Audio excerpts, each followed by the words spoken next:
just thought that was the worst call of the year. That's all. We're not going to make promises, but I tell you this. Yeah, I'm about to get wild. I know that. Let's get wild. I'm not answer anybody's question but yours. Because you're an idiot. And really disloyal.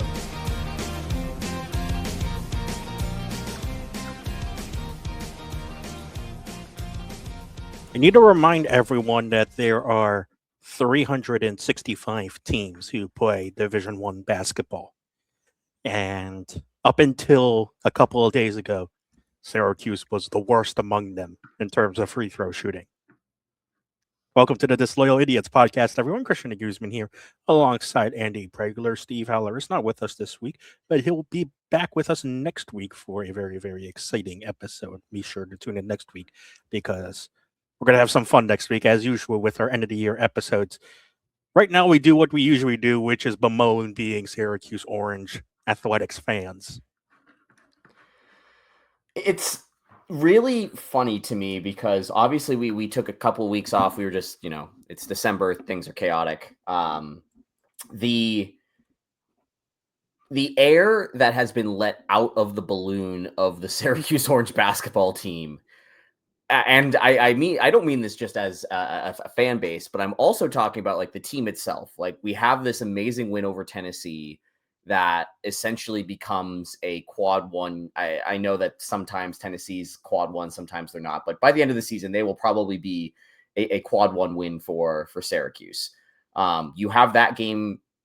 Everything looks great. It's everything we love about this team. It's strong defense. It's, while not the best offense, it's an offense that is getting the ball in the hands of the guys who can make shots, and those shots going in at a relatively efficient rate. It is a lot of good things happening. And in the span of 2 weeks, all of that has come crashing down. Like the momentum around the program is just completely gone. Part of that is because of the Hofstra loss, which we'll talk about a little bit here.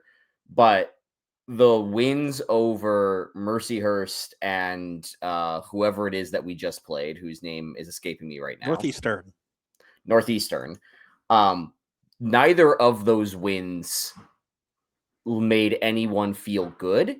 And with Clemson coming to the Dome in just 10 days and what will be beginning the ACC play for the Orange and essentially be a make or break stretch for the Orange, as we've talked about previously, I just don't think that anybody has a lot of optimism around the program right now. And it's just crazy to me that in the span of 2 weeks, it literally is like someone just kind of opened up the bottom of the balloon and instead of letting it out little by little, just let out a whole lot. And now we're just watching a very deflated balloon continue to deflate as the games go by.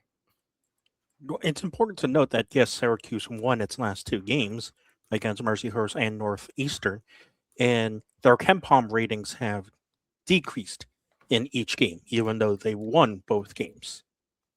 That's not a great sign for teams who are each above 200 in the net rankings. The weird thing is that you're actually now becoming a Hofstra fan, because Hofstra is within a shout of becoming a quad 2 game. Because Hofstra's net rating is 89 right now, and it needs to go up to 75 in order for it to be a quad 2 loss, which would look a hell of a lot better than a quad 3 loss, which is what it is right now.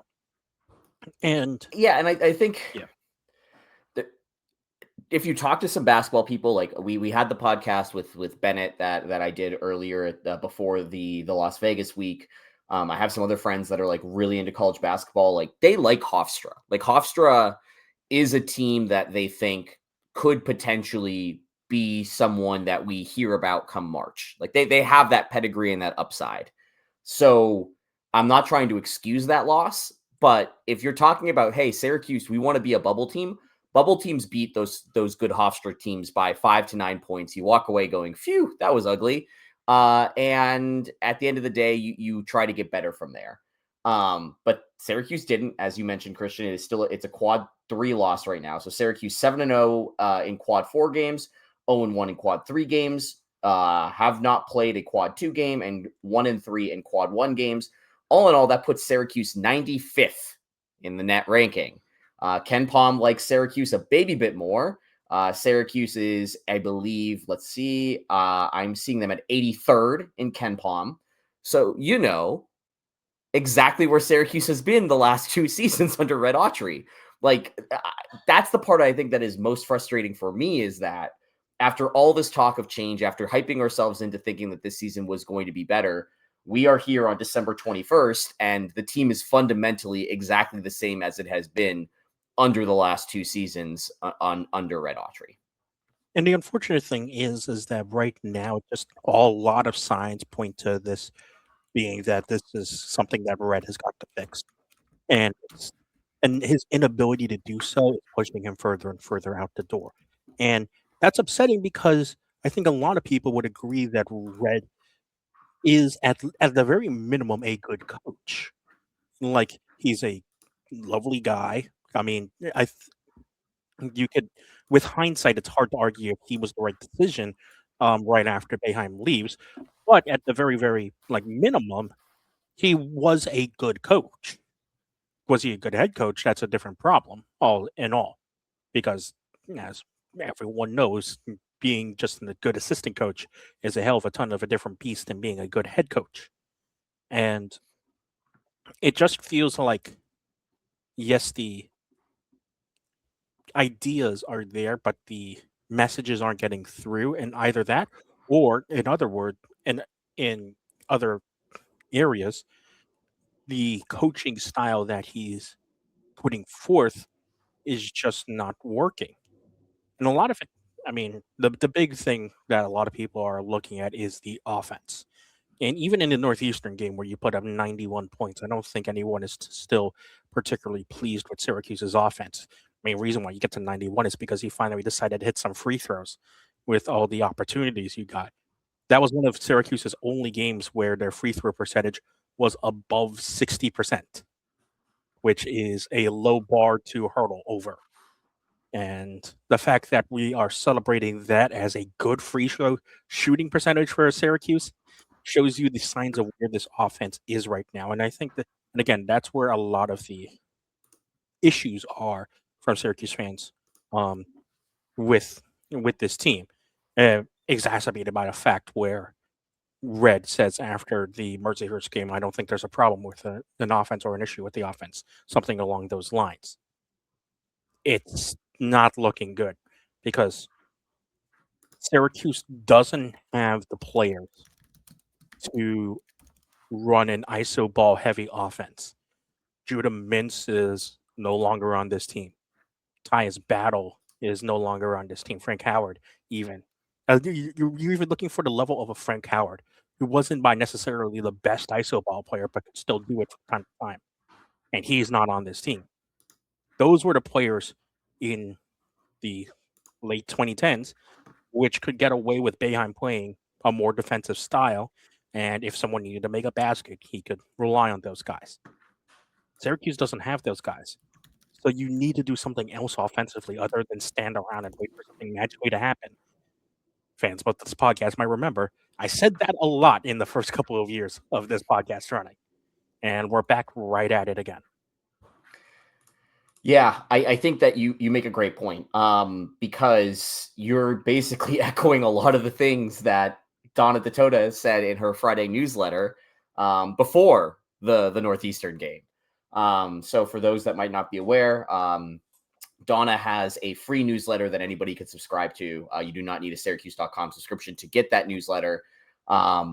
She lays out how bad the offense is right now.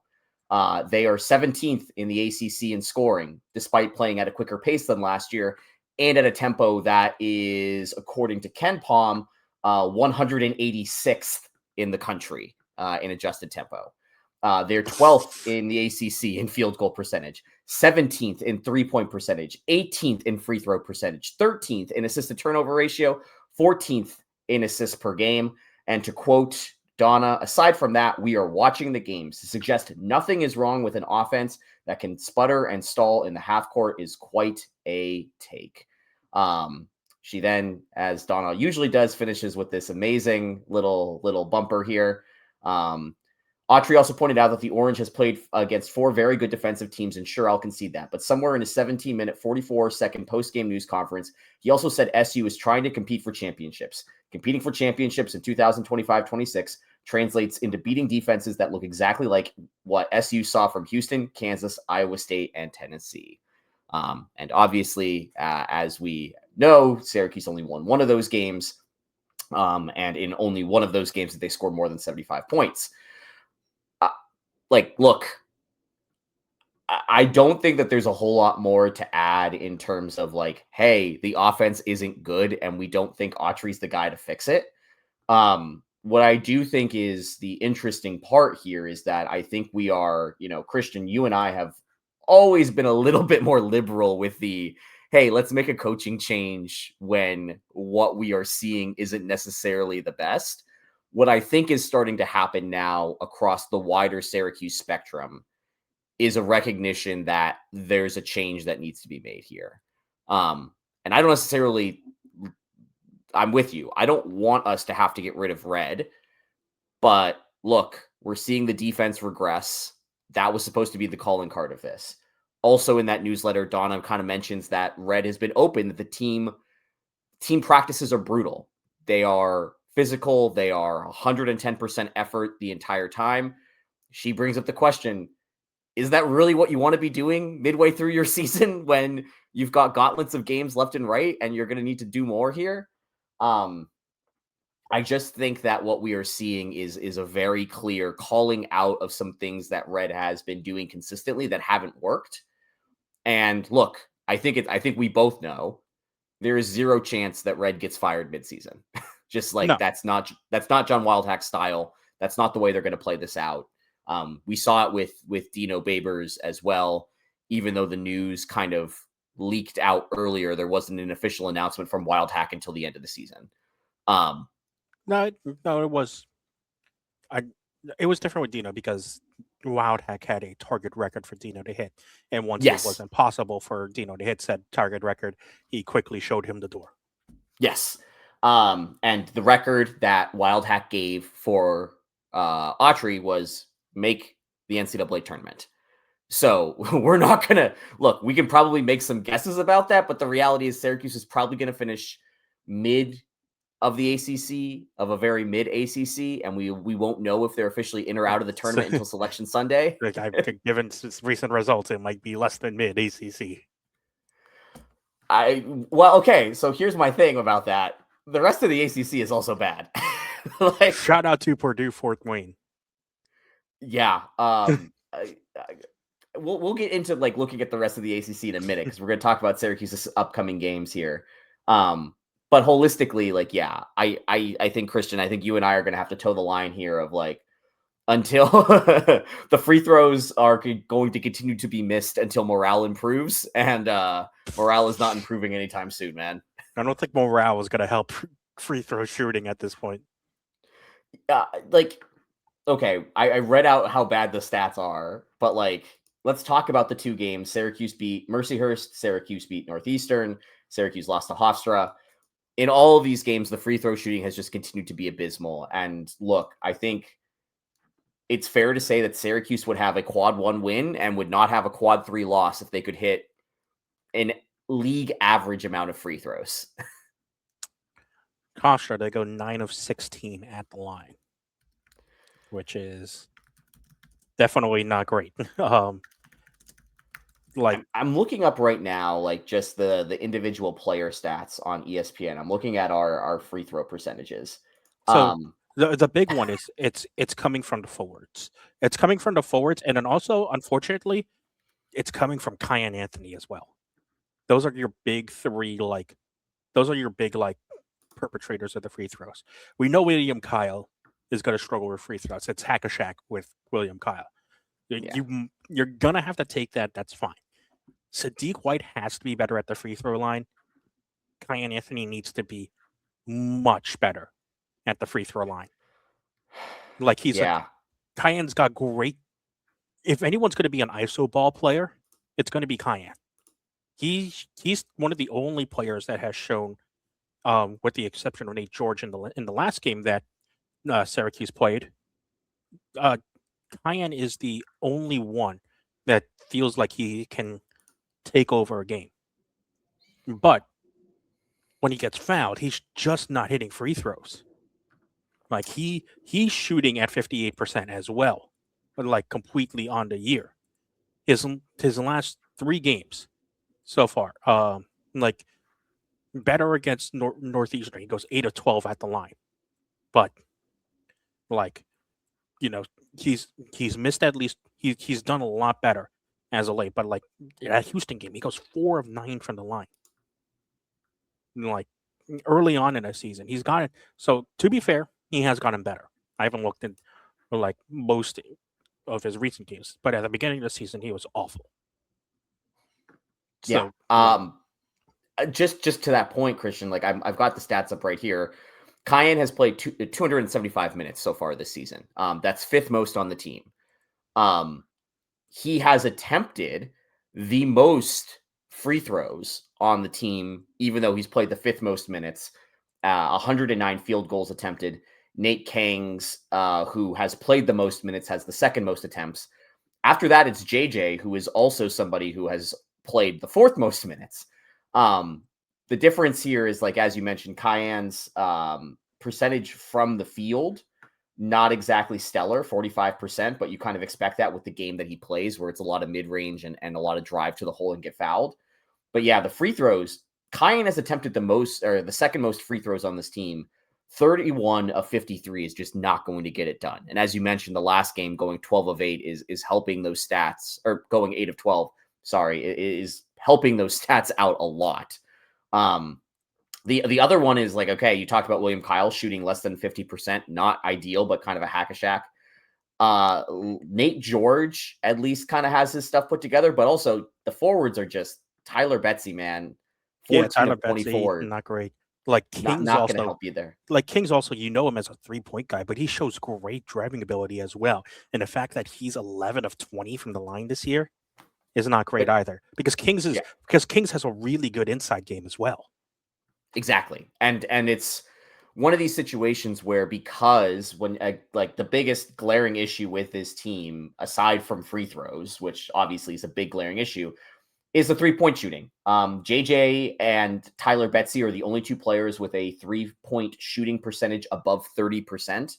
Both of them are at 35% on the season, and neither of them have attempted the most 3-pointers. Betsy is 2nd most, but the first is Kangs, who is 18 of 62 from 3. And like, look, he's supposed to be our big 3-point weapon. He's only shooting 29 from 3 this season, which is a significant drop from where he was last year with Oregon State. Cayenne has attempted 37 threes, and he's shooting 24% from behind the arc. Like the shooting numbers, both from the free throw line and behind the arc, are just absolutely atrocious from players that need to be better. And the one thing that we haven't mentioned yet is that the one player who is a fairly good free throw shooter from the forward position at 77% is Donnie Freeman. And Freeman obviously has not been playing in these games. And I think we are due to talk about some of the chaos that has been the Donnie Freeman injury saga right now. I mean, this is what you get when you're allowed to hide injuries. I mean, and like essentially like hide and you're allowed to be cryptic about injuries. You see it a lot right now in the NHL, where teams are, being non-transparent about what injuries are because they don't have to be. Some teams are gracious enough to do so, but you don't have to be. And in college, you don't have to be transparent about injuries at all, especially about timelines of injuries right now. Now, this should change because the ACC is mandating injury reports for conference games. So we'll see on Clemson an injury report. But because you're not mandated to report a timeline for an injury, we won't understand the full scope of what Donnie's injury was, why he was out, et cetera, et cetera. because he is expected to return for that Clemson game on the 31st. Yes.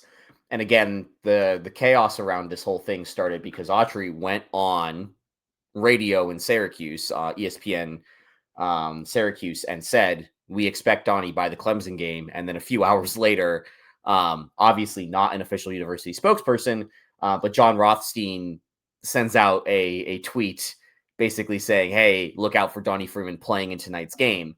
And I think what we've discovered is that Donnie Freeman was on the court warming up, but ended up not playing in the game and has been doing that as he gets back as part of his rehabilitation. I think, look, the reason we found out about Donnie Freeman's injury was because of an errant Instagram post during the Players Weekend in Vegas that showed Donnie in the background in a boot. Obviously not something that Syracuse wanted to have out there that early, but it appeared the timeline lines up with some sort of fracture in his foot. You want to be careful with that, especially with someone who's going to be integral to this team. I don't know if we beat Houston if we have Donnie out there. I do think we beat Hofstra if we have Donnie as part of the lineup here. And I think it's becoming very obvious that when he comes back, he's probably going to be asked to take on a larger role than even his 27.3 minutes per game were beforehand, simply because he is the only forward who can hit a free throw with any level of consistency. And that is very clearly something Syracuse is going to need in these games against ACC opponents, where the margins are going to be much closer than Mercyhurst or Northeastern can offer. And the other factor that we haven't talked about a lot, but has been growing more and more, is the play of Nate George. Now that has settled a bit with his game against Northeastern, and you could tell because, he said it after the postgame in the postgames about just being confident about going to the basket. Syracuse continues to find the problem of not having a consistent way to find balance at the point guard position between scoring and passing. Because it felt like, yes, you finally had a passing point guard in Nate George, but he skewed a little bit too far to that.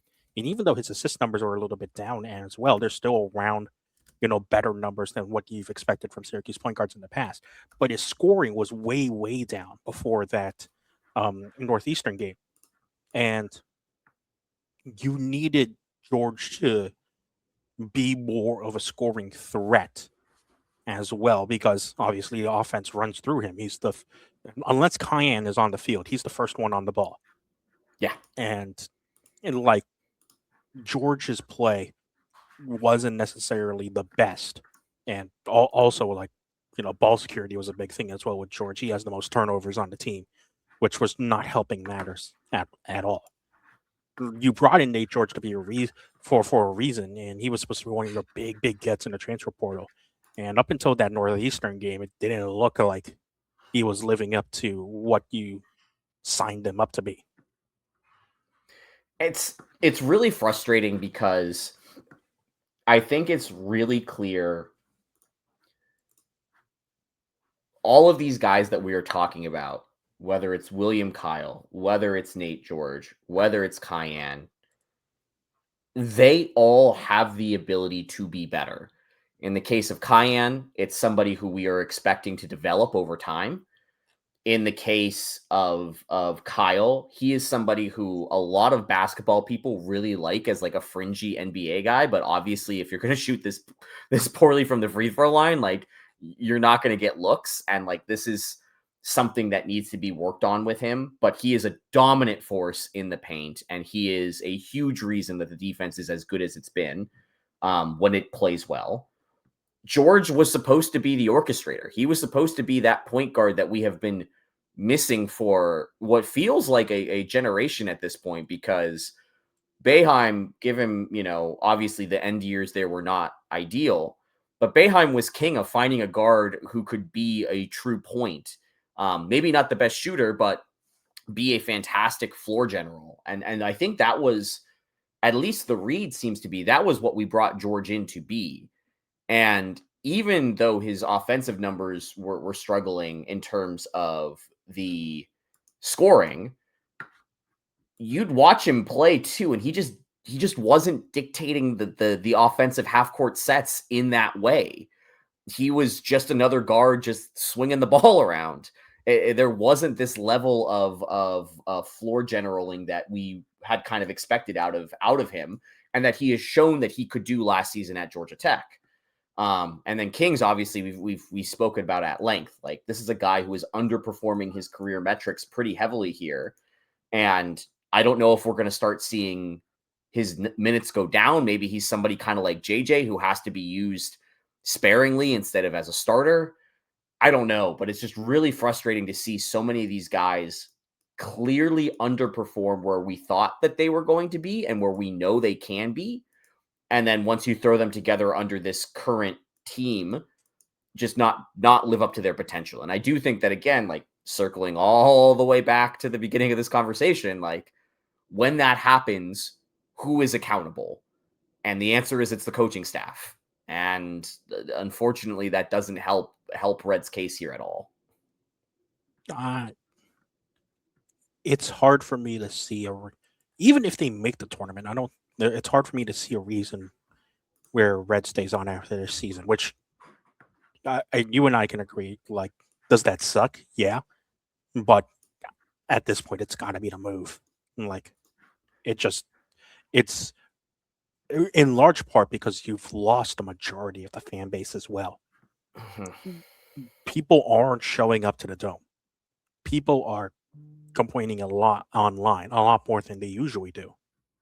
Because, I mean, Syracuse fans complain a lot online already, but it's been a lot louder this year. And you combine that with the fact, again, that people just aren't showing up at the Dome either. Like,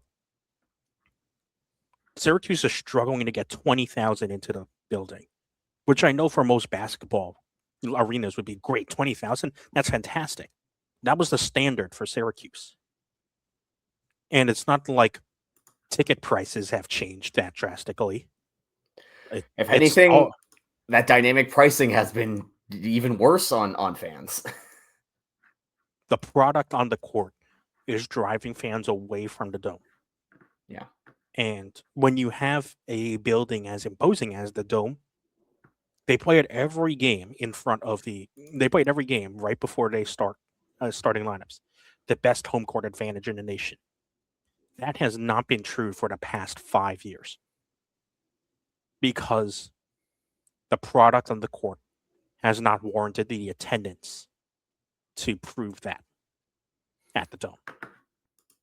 This is actually, I don't know if you intended to do this, but this is a great segue to one of the things that came up this week among the, narratives of Syracuse basketball. And that was James Arthur Boeheim going and saying something on radio, which he's always one to do, but this time made an interesting comment where he was mentioning that it's probably going to take $10 million to create a winning basketball team at Syracuse moving forward.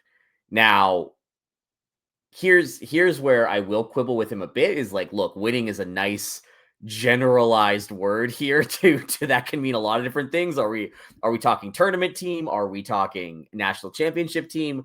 Two very different levels of winning here. But I do think that Boeheim is right. As we see with college football, the money matters. You can be Ole Miss and brute force your way into the Final Eight by spending more money than anybody over the last couple of years. And if you're obviously not a national college football fan, Ole Miss went on record doing the rounds last year saying that they spent $25 million on their football team.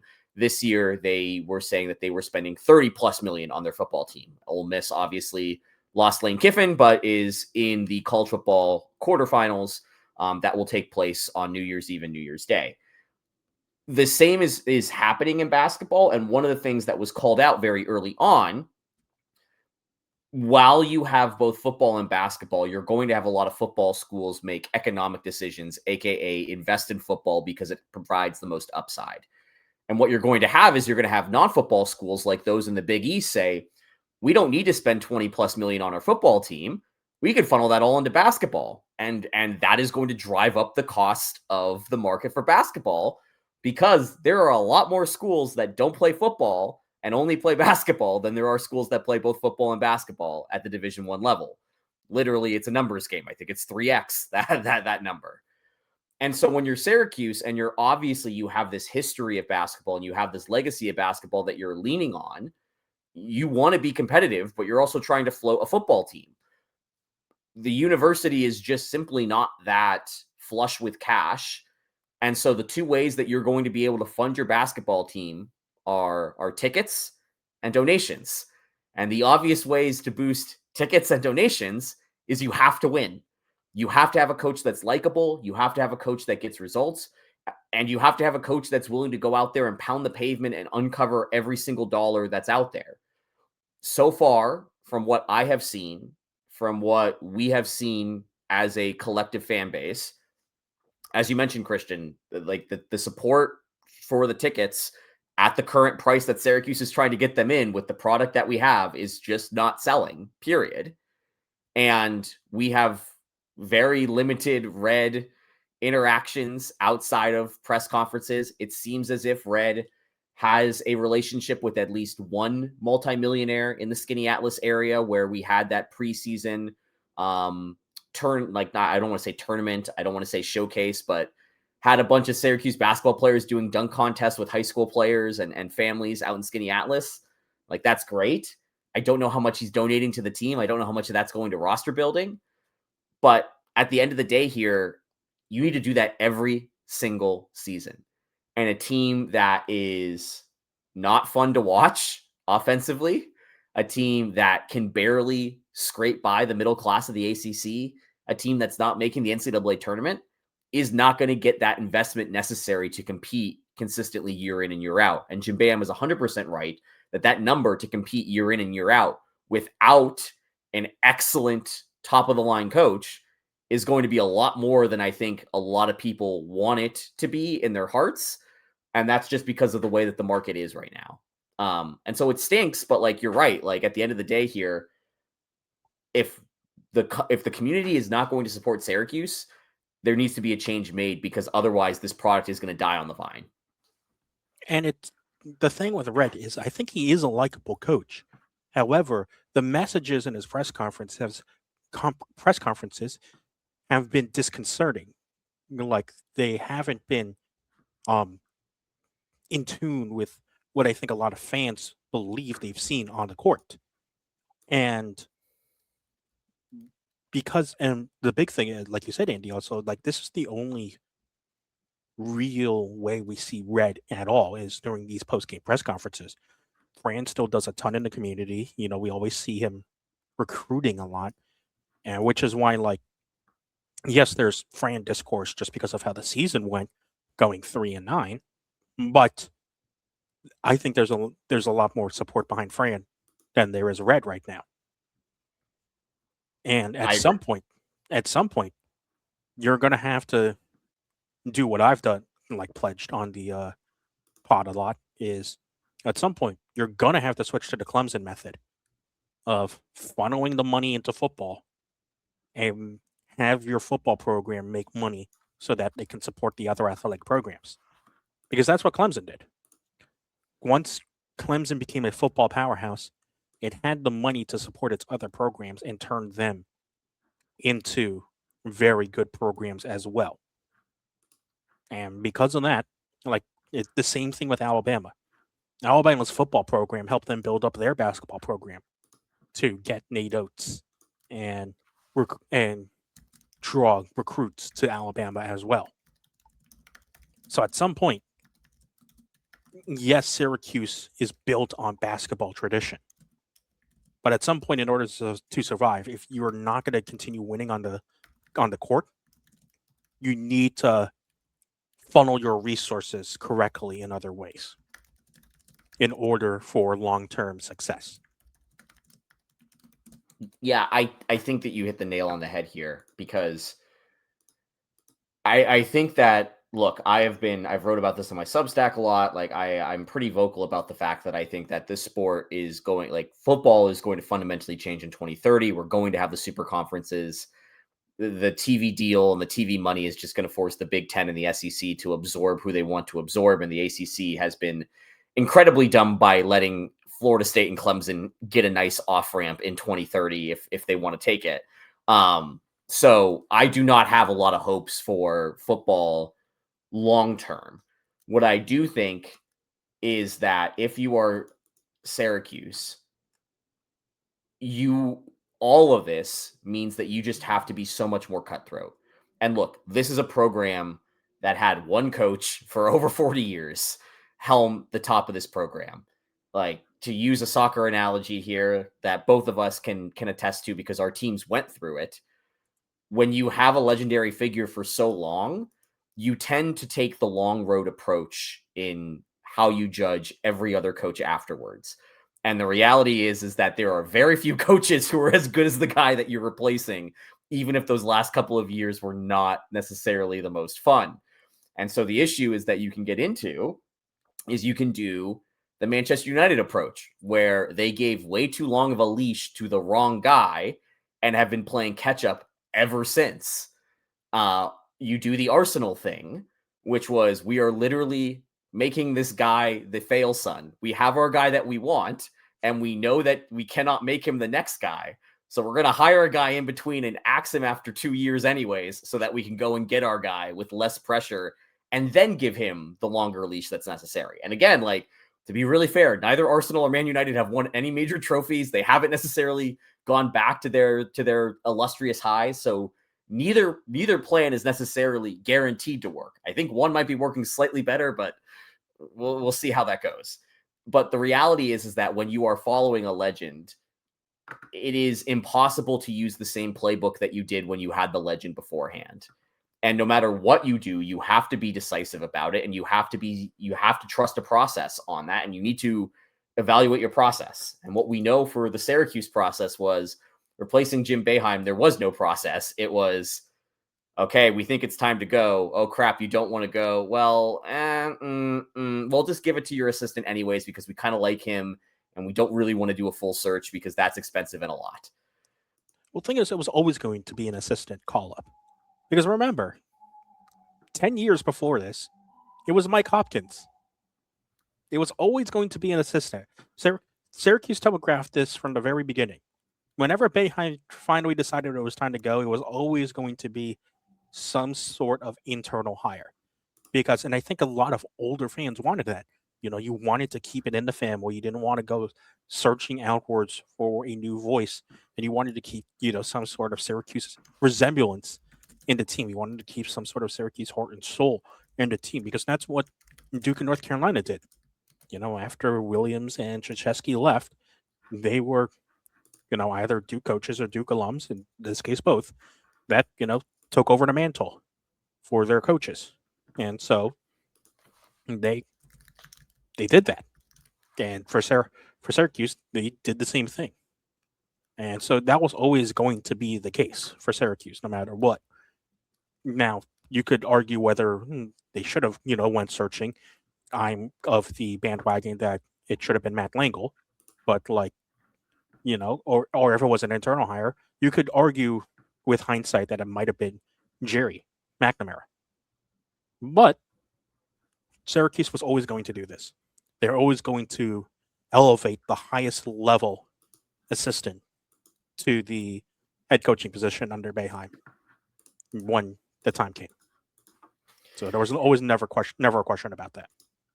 And so going back to my original point here, like, stick to look at your process, and it's time to change the process. I think that we have seen that the in-house assistant is not the way to succeed at Syracuse post Jim Boeheim. They need to go outside the org. They need fresh ideas. They need a new approach to this. And again, it's too early for us to go through the, who do we want Syracuse to hire? I think that there's a lot of people that Syracuse fans are already talking about. I know that there are some people in my life who are mentioning different names to me. At the end of the day, we do need to give Red a chance this season to maybe pull out of this. I think you and I are just being pretty realistic in the fact that there is nothing in the previous 2 seasons, and there is nothing about how this season has developed that leads us to believe that that is going to be the case. Now, I will say, obviously, Syracuse has a soft game this week. They play tomorrow. We're recording this Sunday, as we always do. They are playing Stonehill, who is 339th in Ken Palm. They're 3-9, and that should be another win, but obviously should because of how things have gone. Then Syracuse gets Clemson at the Dome. Clemson is currently 35th in Ken Palm at 10-3. And one of the handful of actually good ACC teams. And then after that, it's Georgia Tech, who is in the hundreds in Ken Palm, and Pitt, who is in the 90s, both of which are below Syracuse. So again, I'm not saying, like, look, we've seen Syracuse beat a team better than Clemson at the Dome. They should beat Georgia Tech and Pitt. Look, if Syracuse starts the ACC season 3-0, we're having a completely different conversation here. And maybe the momentum has changed. Maybe Donnie Freeman is the glue that like kind of holds this whole thing together and is able to drag this team up. But that's really the only path I see forward here into kind of pulling Syracuse out of this nosedive. Well, remember, apart from this Clemson game, the first part of the Syracuse schedule by net rankings alone is very easy. Because it's Clemson, who at net is at 36. Then Georgia Tech is 185 in the net. Then Pitt is 156 in the net. And Florida State is 144. And then Boston College is 178. Now, again, I remind everyone that because until after that Boston College game, which is on January 17th, every single game that Syracuse plays up until the Pittsburgh game, Syracuse plays a team that is ranked at least 62 in the net. So, and I think I think that if we had to say it, like that's where we think that's where we thought Syracuse's true level was going to be before the season, somewhere in the 60s in the net in the Ken Palm. And Syracuse, I think, if memory serves me correct, went up to something around like 73 in the net when they beat Tennessee. So you were getting there. And then swiftly didn't. Because of what we've seen the past few games. I think, look, we're going to do a couple more podcasts before here in January 17th. My hope is that we're talking about a Syracuse team that's undefeated in the ACC, and there's enough momentum to go through that stretch. They'll drop a couple of those games. They'll win a couple of those games. And we'll see where the chips fall.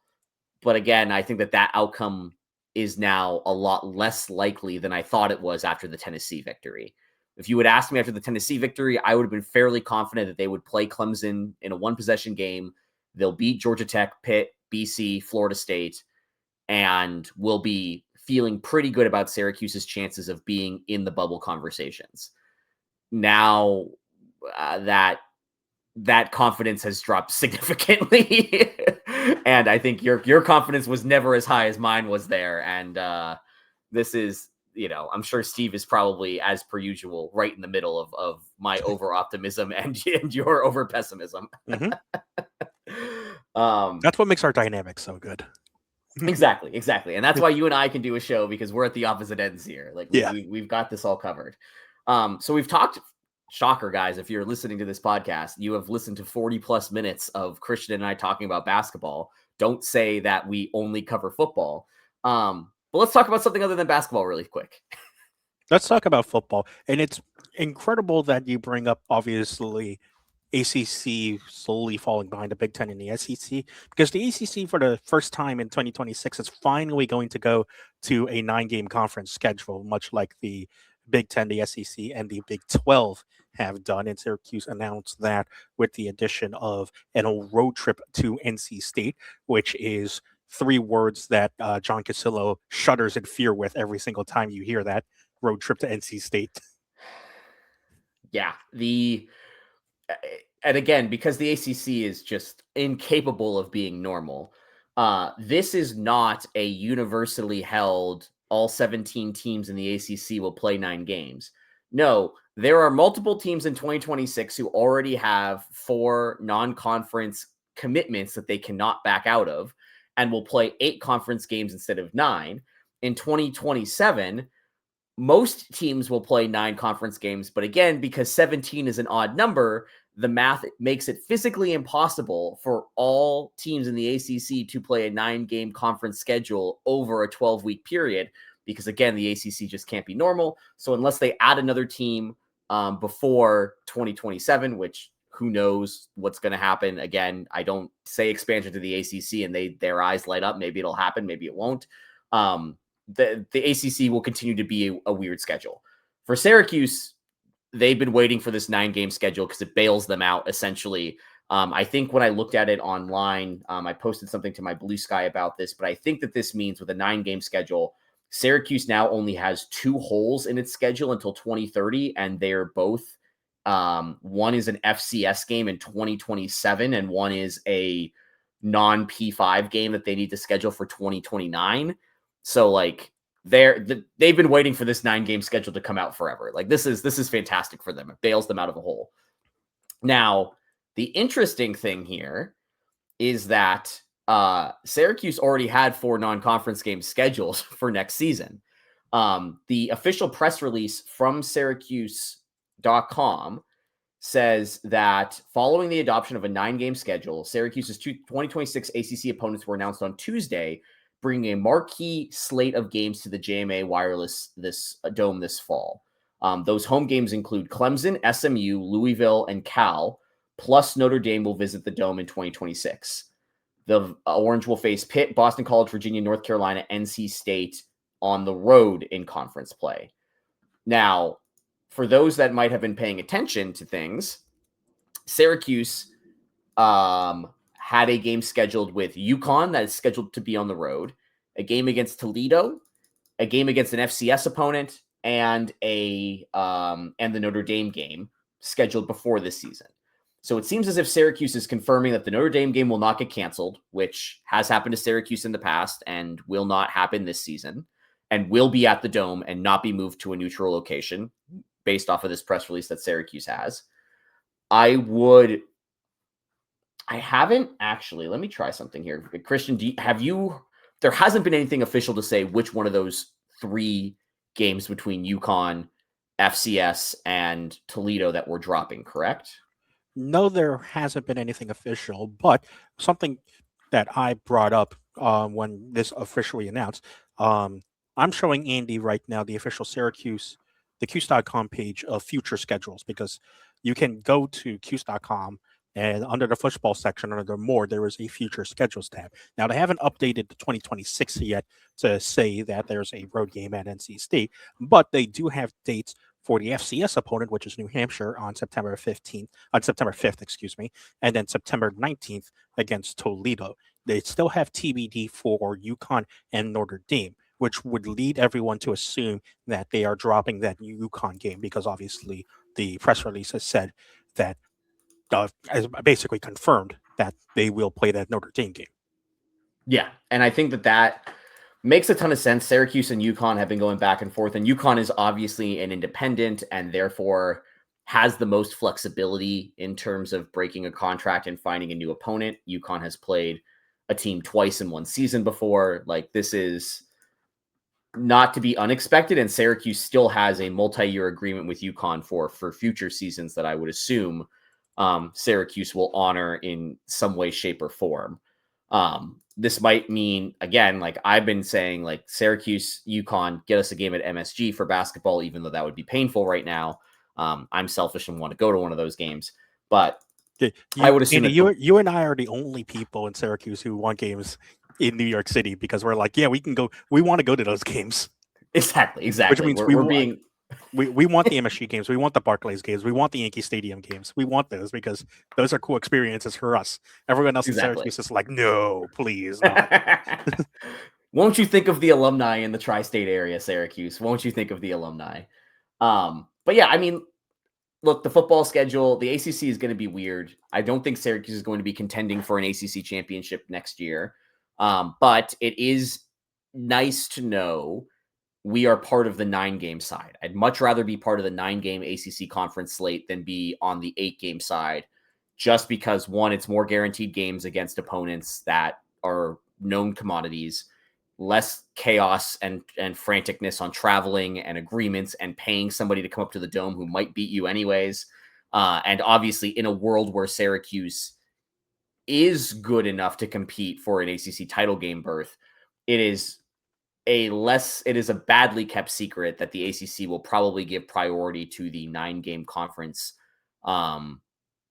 participant over the 8-game conference participant in tiebreaker scenarios. So I think that this is a net positive for Syracuse, even if it is somewhat annoying. But I will say this, like, I'm considering buying season tickets just to have access to those games and sell the games I can't go to, because it does seem like, look, Clemson and Notre Dame will be big games. SMU, Louisville, Cal will be fun. I'm excited about that Cal game, but that's just because I think JKS is an incredible quarterback. Good. So good. Yeah, could be a really fun game up there. So overall, like, I think the schedule is exciting based off of just pure interest perspective.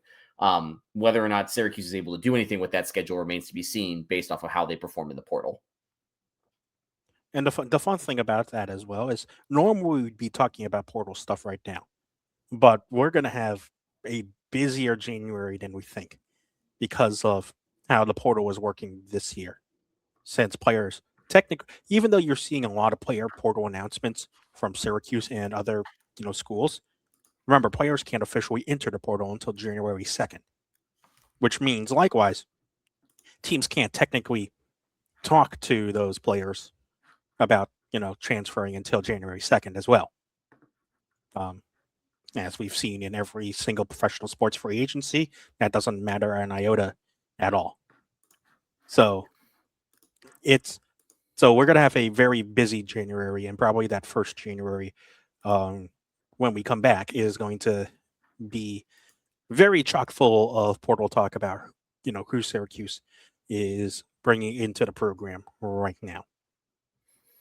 Yep. And again, like right now, if you can go to On3 Rivals, and their transfer portal tracker isn't perfect, but they do have the 3 biggest names that I would say that Syracuse is quote unquote losing to the portal, at least expected to, which is Derek McDonald, the redshirt senior linebacker out of Atlanta, Jakari Williams, the freshman quarterback out of Georgia, Caleb Singleton, freshman safety out of Florida. All 3 are expected to transfer. There have been some other names that have gone to the portal, including Luke, who are expected to go into the portal or said that they will go into the portal, including Luke Carney, which I think some people are a little bit more upset about losing than I am. I think that was to be expected with how the season went.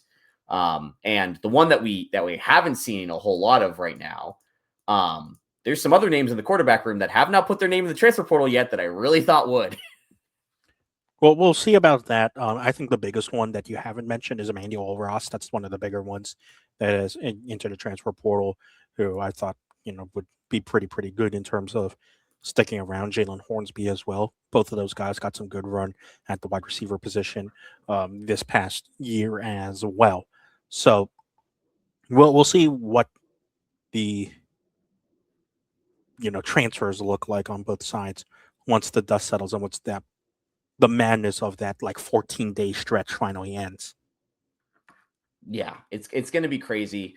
And just I think that there's a lot of things happening this season to kind of remember. And I think that we all have some fondness to guys that we thought would be sticking around this year.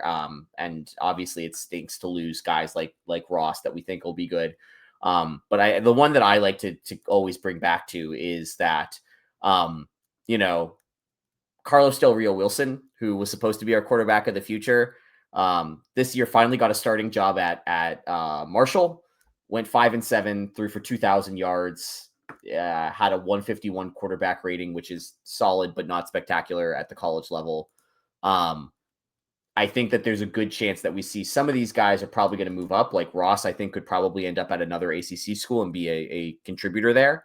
But someone like Williams, someone like Carney, I would not be surprised to see them drop down. Ricky Collins is another one.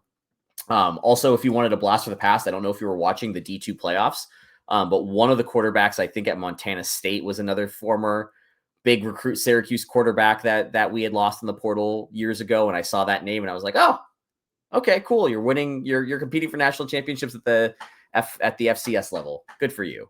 But the portal is so difficult to tell when guys are leaving Syracuse. And one of the things that I think Fran has done a nice job with is we've lost some really big players. Murad Watson is probably the biggest one that we've lost in the portal so far.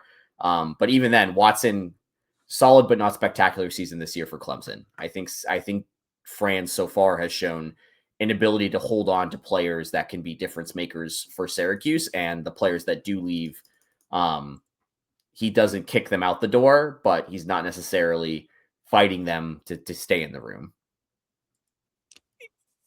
It will be very interesting. Oh yeah, that was Justin Lamson from Montana State. Yes. Thank you. Yes. Mm-hmm. I was looking that up. Yes. Indeed, Justin Lamson. So Fran has done a good job of making sure the players that he wants to keep, he'll keep. And because he said it during his signing day presser as well. Like with the portal, it's essentially teams just trading twos. So at this point, that's what Syracuse is looking for mostly because none of their big starters went into the portal. So Samuel said he was coming back. Deloria said he was coming back. Willis said he was coming back. Obviously, Angeli said he was coming back. So you didn't lose any of your big starters. You keep playmakers to the portal. So you're in a good spot of that consistency. Yeah, it's just about supporting it now with maybe some additional pieces. I would be shocked if Syracuse goes out and gets a huge one of the biggest names available in the portal. I just don't think that's exactly. Fran has said that he wants to go out and get quarterbacks. It wouldn't surprise me if he's going to try to do another Ricky Collins situation where he gets some players who are younger, who are a bit ready to sit behind Angeli, but we'll get playing time in the spring because again, I don't think Angeli can go full strength at full speed in spring because it's an Achilles tear that happened in September. I don't necessarily think you can go full speed in February, but let him prove me wrong. But please don't rush back and re-injure the Achilles. Please don't do that. But they need someone to take snaps at quarterback for spring ball. And ideally, it is somebody that you want getting familiar with the offense and showing promise so that if Angeli has a Kyle McCord type year, he'll go, even though he retained his year of eligibility and still has 2 years left. I think everybody would acknowledge that if Syracuse is good next year and Angeli throws for 4,000 yards rather, he goes to the NFL and is, a Kyle McCord 5th, 6th round draft pick and is out of the program at this time next year. So the big name for people who are going to know about who to watch is a quarterback from West Florida, D2 quarterback named Marcus Stokes. He's got a visit scheduled to Syracuse on January 3rd. He was the conference player of the year for West Florida. 30 touchdowns, 13 interceptions, 3,200. Just shy of 3,300 yards thrown. Passer rating of 155 and 60% completion percentage. So that's who Syracuse. That's the big name that's been linked to Syracuse, but he's got a lot of offers because obviously had a pretty good season for West Florida at the D2 level. Yeah, agreed. I think that's exactly the type of guy that Syracuse should be going after. In my humble opinion here. The other player that I am slightly I'm checking right now on the Syracuse tracker. Yes, so we don't have any official transfers in, but the full, just to be completist here, thank you to Mike McAllister, who does have the full list of players who have confirmed that they are leaving in the portal, or at least have said that they are going to go into the transfer portal. Caden Brown, Luke Carney, Fatim Diggs, Tyrone Haley, Jalen Hornsby, Malachi James, Jaleel Martin, Eben McDaniels, Derek McDonald, Emmanuel Ross, Chase Simmons, Caleb Singleton, Ethan Stengel, and Jakari Williams. So definitely some names. The list could continue to grow, but for now, those are the ones that are confirmed. And we'll see how it all shakes out for Syracuse. For fans who also don't know, just confirmed also tonight. Elijah Robinson is actually officially leaving Syracuse and going back to Texas A&M to be their D-line coach and co-defensive coordinator. Oh, okay. So I know that he was. We had heard rumors that he was attempting to get to LSU with the Lane Kiffin staff. Seems like he's going. I think that going back to Texas A&M not the worst idea, especially if you get that co-DC title on there. Obviously, co-DC at Texas A&M is better than a co-DC at Syracuse. Yeah, exactly. Mm-hmm. Well, Christian, we've been on for an hour. We talked about football. We talked about basketball. I feel like we did pretty good, even without our fearless Steve in the middle. Yeah, we'll have Steve back next week. And for those who are listening, be sure you check out next week's podcast because we will, like we did last year, do trivia. And I've got a very special last part of the trivia that I think is going to take up a bit of time, but I think it's going to be really, really fun. It's a bit an idea that I'm percolating about. I'm not going to tell Andy what it is, obviously, but it's going to be something I think that's going to be very fun and a very nice competitive thing between Andy and Steve that will take up a bit of time, as well as bring back some of the fun categories that we had from last year's trivia. So be sure to tune in next week. We won't be talking anything about basketball or football in terms of like news that happens unless something major breaks, which I doubt it will. But we will indeed do some trivia like we did at the end of last year, and I think we're going to have a lot of fun with it.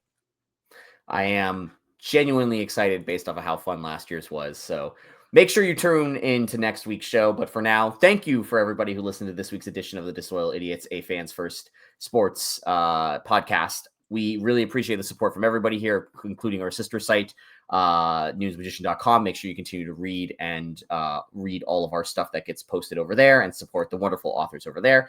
Make sure you like and subscribe to this podcast, to this episode, to this YouTube channel that I'll upload the video to later. It really does help us grow the show. It helps us trick the Ottoman Empire into expanding via AI. Although I kind of feel like I have to rework that line now that we know AI is real bad now. So yeah, we got to work on that line. But otherwise, thank you to everybody who stuck with us for, again, we will have one more show in this year, but since this was the traditional wrap it up, talk about news show, it's been a heck of a year for Syracuse sports. We look forward to everybody who sticks along with us for 2026. And we definitely look forward to hopefully some better outcomes than what 2025 provided us. Low bar, but you never know with Syracuse. We're still here. We're still talking about them. As always, go Orange. Go Orange.